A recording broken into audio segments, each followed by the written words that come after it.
1절에서 17절까지 말씀입니다.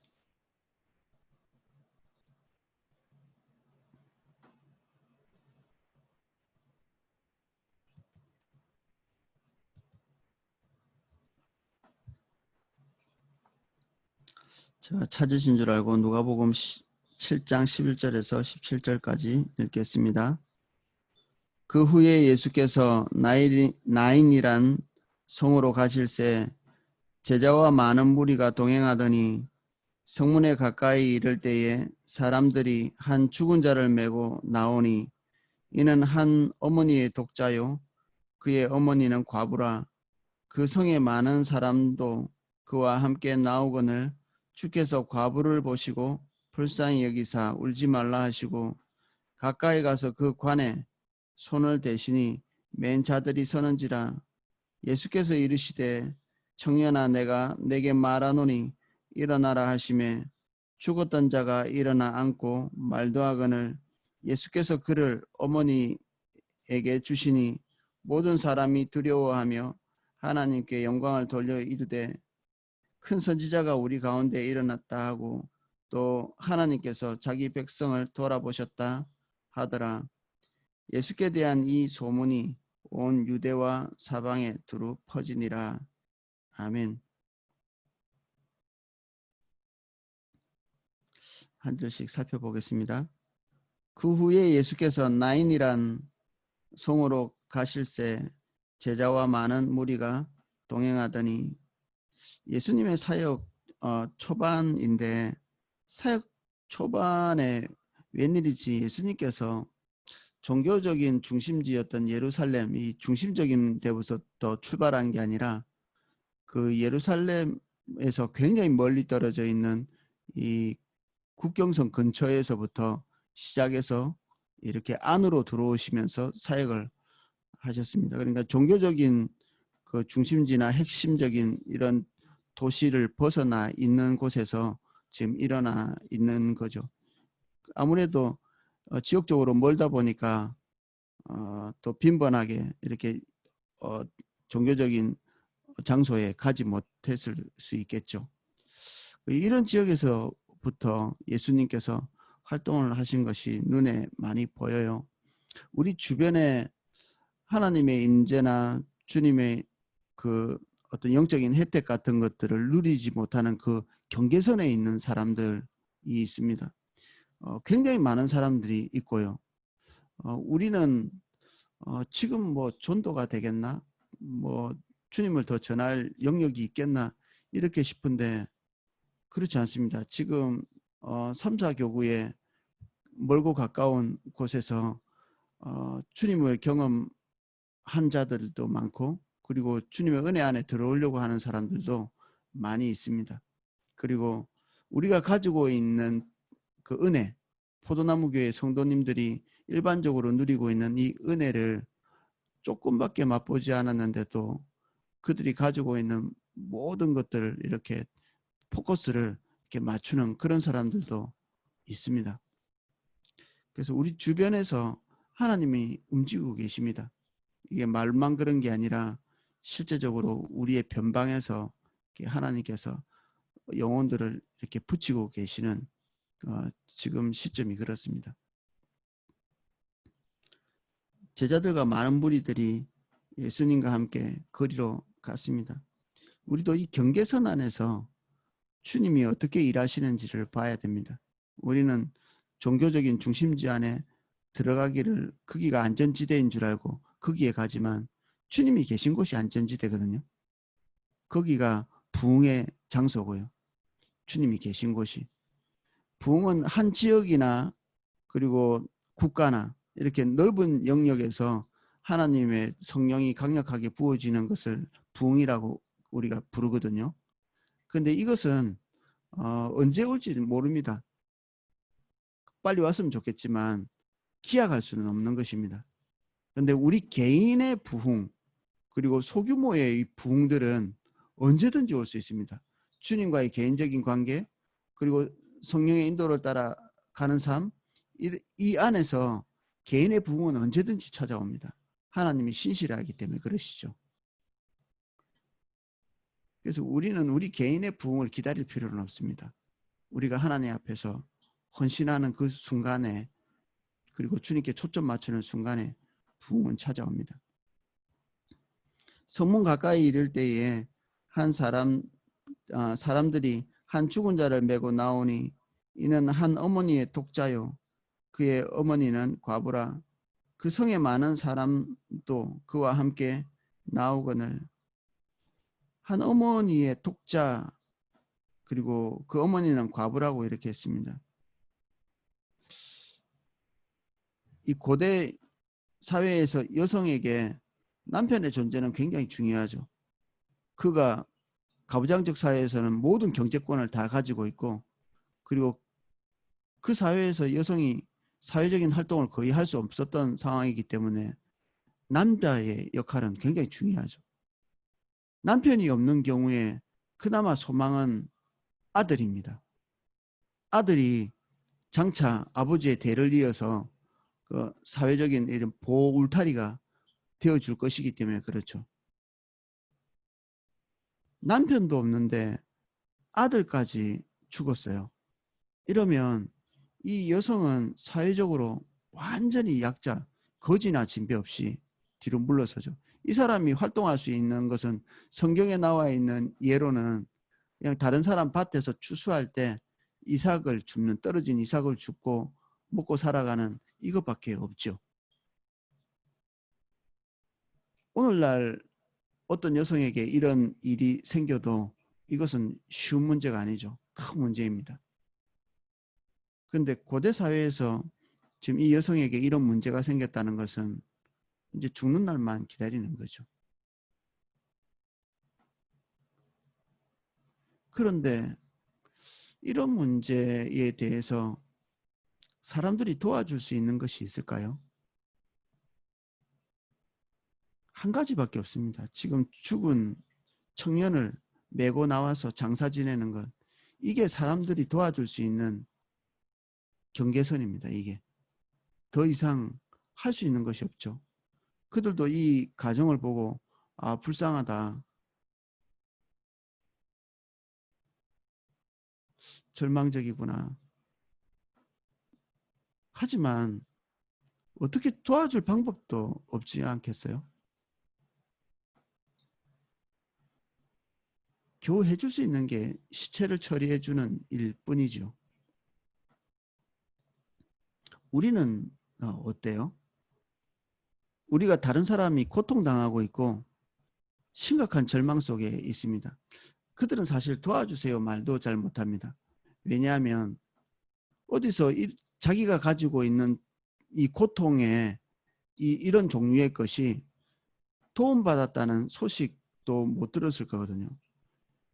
이 아들이 죽었지만 이 여인이 누구에겐가 도와주십시오 이런 말을 못하죠. 왜? 누가 이 죽은 청년을 살리겠어요? 그리고 지금 우리 주변에서 고통당하고 있는 사람들도 다른 사람에게 도움 요청 못합니다. 왜냐하면 그런 자기가 처해 있는 고통에서 벗어났다는 케이스를 들어본 일이 없을 거거든요. 꼭 죽지 않아도 자기가 처해 있는 이런 종류의 고통을 누군가가 도와줄 수 있다, 이런 가능성을 생각을 못하면 도와달라는 말도 못합니다. 그래도 어딘가 이게 수소문에서 소문이라도 들어야 좀 도와주세요 하고 찾아가든지 이렇게 할 텐데,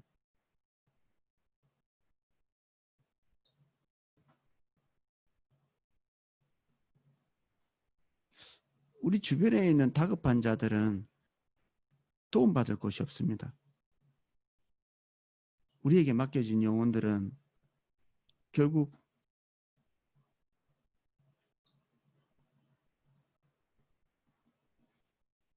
예수 그리스도에게로 와야 되죠. 주께서 과부를 보시고 불쌍히 여기사 울지 말라 하시고 예수님이 이 여인의 고통을 공감하십니다.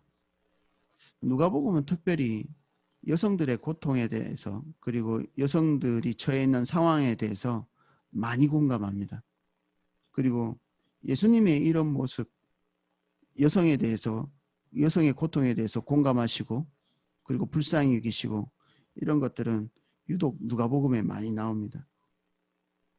예수님이 이 여인의 과부의 처지를 보고 울지 말라고 하시죠.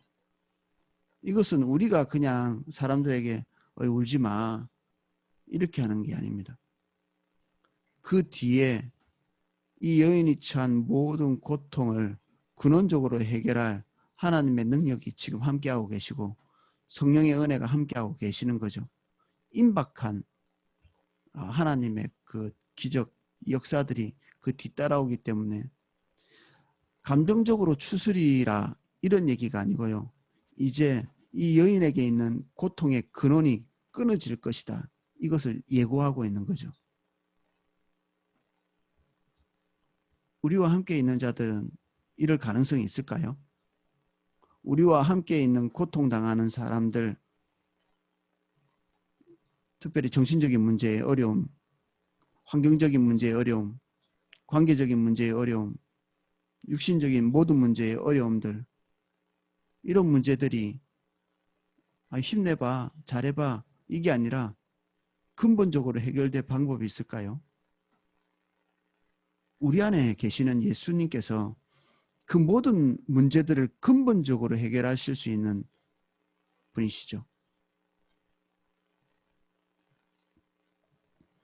14절 가까이 가서 그 관에 손을 대시니 맨 자들이 서는지라 예수께서 이르시되 청년아 내가 내게 말하노니 일어나라 하시매 죽었던 자가 일어나 앉고 말도 하거늘 예수께서 그를 어머니에게 주시니 모든 사람이 두려워하며 하나님께 영광을 돌려 이르되 큰 선지자가 우리 가운데 일어나셨다 하고 또 하나님께서 자기 백성들을 돌아보셨다 하더라. 청년이 살아납니다. 예수님이 살리신 몇 안 되는 사람, 이 세 사람 중에 한 사람입니다. 청년이 불쌍해서 살린 것이 아니라 과부의 고통과 그 슬픔을 공감하시고 청년을 일으켜 세우셨습니다. 이 기적의 주요 포인트는 예수님이 이 여인의 고통에 공감하신 것입니다. 예수님이 찾아오신 거죠. 주님이 우리에게 요구하시는 것은 뭘까요? 첫 번째 관문은 우리 주변에 있는 그 관계 동심원 안에 있는 사람들의 고통을 공감하는 것입니다. 우리는 슬픈 일, 고통스러운 일이 있으면 자연적으로 회피를 하죠. 저도 사실 그렇습니다. 너무 심각한 문제가 이렇게 벌어져 있으면 제가 이렇게 뒤로 이렇게 물러서죠. 특별히 우리 교회와 관련돼 있거나 이러면 제가 그런 일은 거의 없죠. 근데 멀리 있다든지 그리고 문제가 사안이 복잡할 때는 제가 이게 적극적이지 않은 그런 경우가 있습니다. 근데 우리에게 그의 복잡한 문제에 대해서 해결은 못한다 할지라도 우리가 공감하고 기도할 수는 있잖아요. 주님이 우리에게 시시비비를 가리시는 것은 아마 능력적인 차원은 아닐 거예요. 그들의 아픔에 대해서 울고 공감하고 기도하고 출발은 여기죠. 나머지는 누가 하세요? 예수님이 하셔야죠. 그분이 오셔서 그 죽어있는 절망을 깨우셔서 희망으로 바꾸셔야죠. 그 절망의 모든 요인들을 깨뜨리시고 구원하셔야 되죠. 거기까지 우리가 갈 수 있습니다. 그리고 우리 안에 계신 예수 그리스도께서는 그 모든 문제보다 크시거든요. 이것은 우리에게만 적용되는 것이 아니라 우리 주변에서 절망하고 슬퍼하는 모든 관계 동심원 안에 있는 사람들에게 다 해당되는 것이죠. 그들은 우리가 해결해야 될 그런 사람들이 아니고 우리 안에 계신 예수 그리스도께서 해결하실 문제들을 가지고 있는 것입니다. 우리는 공감하고 기도하고 예수 그리스도와 만날 수 있도록 연결해주는 그런 입장에서만 서 있으면 됩니다. 이 정도는 쉽죠. 주님 보십시오. 주님 찾으십시오. 그리고 우리가 그들의 아픔에 공감하고 주님과 연결할 수 있도록 이렇게 연결고리를 놔주고, 이게 우리가 할 수 있는 영역이죠. 그리고 하나님이 우리에게 주신 그 은혜가 있습니다.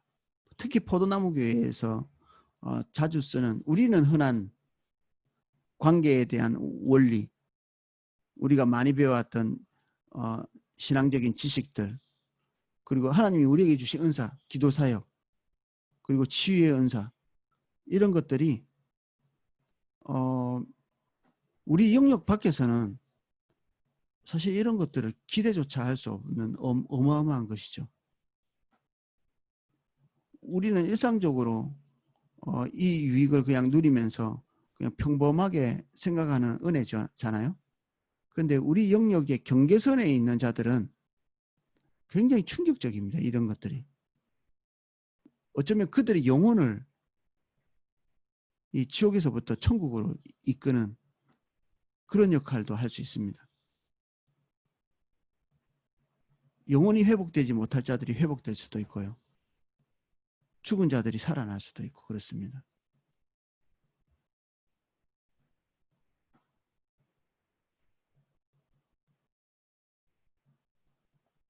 예수에 대한 이 소문이 온 유대와 사방에 두루 퍼졌다 되어 있습니다. 하나님이 우리와 함께 하시는 소문은 일파만파죠. 이것은 소문을 위해서 일하지는 않지만 소문이나 평판이 하나님의 도구로 쓰임받을 수 있습니다. 포도나무 교회, 그리고 우리의 오이코스, 우리의 교구, 그리고 우리와 함께 하시는 하나님, 이것에 대한 소문이 하나님의 복음으로서 이렇게 진동해 나가는, 저는 우리 삼사교구에 이런 일이 있으면 좋겠습니다.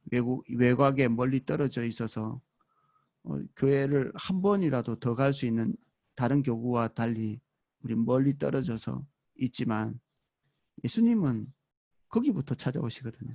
여기 보십시오. 1순위예요. 3, 4교구가 3순위가 아니고 1순위입니다. 주님이 먼저 찾으시는 곳, 저는 그런 기대가 있습니다. 오늘 먼저 찾아오시는 주님을 만나시기를 예수님 이름으로 축복합니다. 기도하겠습니다.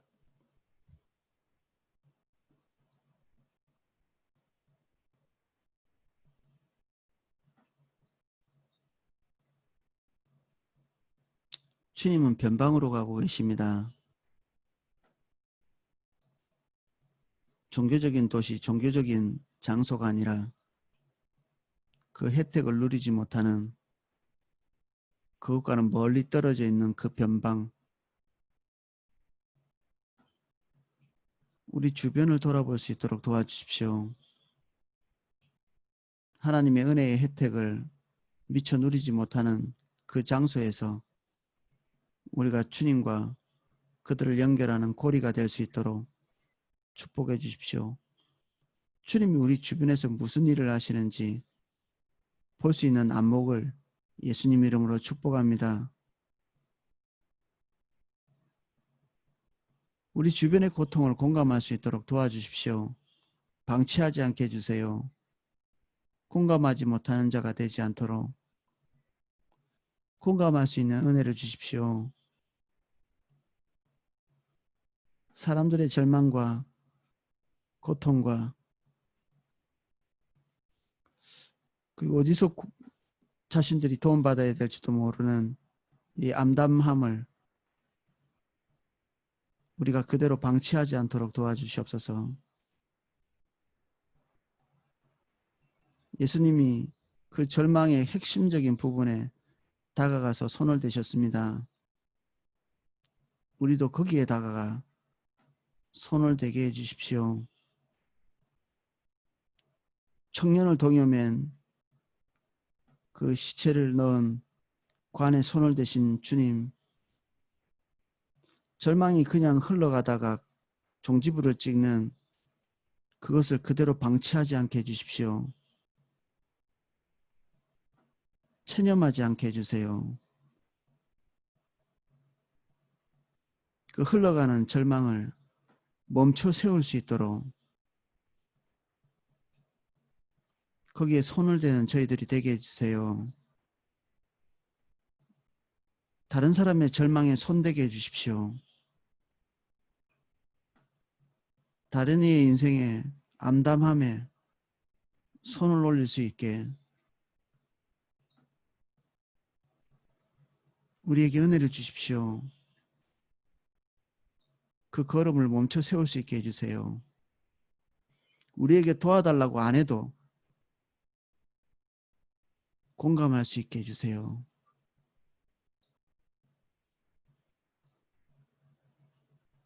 은혜가 필요합니다. 저희의 마음이 더 부드러워지게 해주십시오.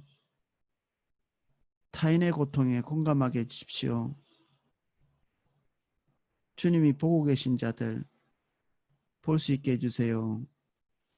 더 이상 우리 아들, 우리 딸, 우리 가족의 문제에 매몰되어 있지 않게 해주세요. 우선순위가 주님이 주님이 보고 계신 그들입니다. 거기에 주목할 수 있도록 도와주십시오.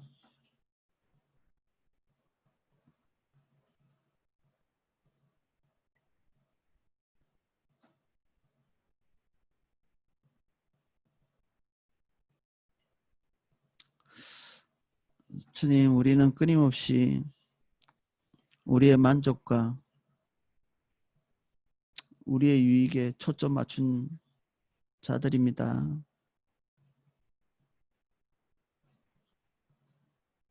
우리의 부끄러움을 시인하고 주께 은혜를 구합니다. 우리를 세워주십시오. 일절 신실하지 않은 우리를 주님 같게 변화시켜 주십시오.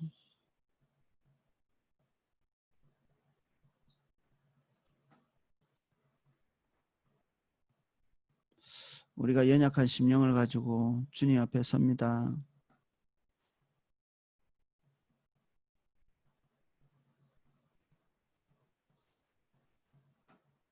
함께 해주십시오. 이제는 주 예수 그리스도의 은혜와 성부 하나님의 사랑과 성령님의 감화감동 은혜 주시는 그 은혜가 이 변방에서 고통하고 있는 많은 사람들의 그 고통을 공감하기를 원하는 우리 삼사교우 모든 성도님들, 그리고 함께 예배하고 있는 모든 분들을 머리 위에 그 은혜가 이제로부터 영혼까지 넘치게 기름 부어지기를 축원하옵나이다. 그리고 우리에게 주신 성령의 은사들이 더 활발하게 쓰임받을 수 있도록 은혜를 기름 부어 주십시오. 예수님 이름으로 기도합니다. 아멘.